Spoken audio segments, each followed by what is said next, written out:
আপনি যাতায়াতের জন্য যে পরিমাণ টাকা আপনি সেই বক্সে ফেলবেন, ড্রাইভার তা দেখে সেই সমপরিমাণ টিকিট আপনাকে প্রদান করবে।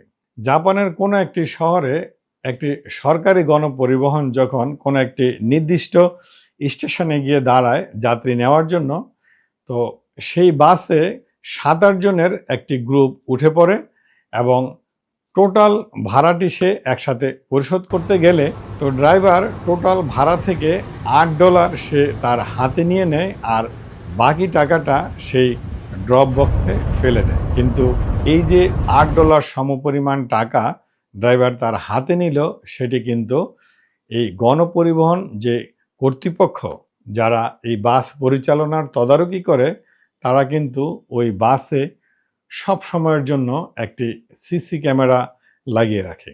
হতে পারে সেই সিসি ক্যামেরার ফুটেজ দেখে, অথবা হতে পারে সে ৭-৮ জনের গ্রুপের কেউ একজন এই ড্রাইভারের বিরুদ্ধে কমপ্লেন করে যে আমাদের ভাড়ার কিছু একটা অংশ ড্রাইভার ক্যাশ হাতে নিয়ে নিয়েছে।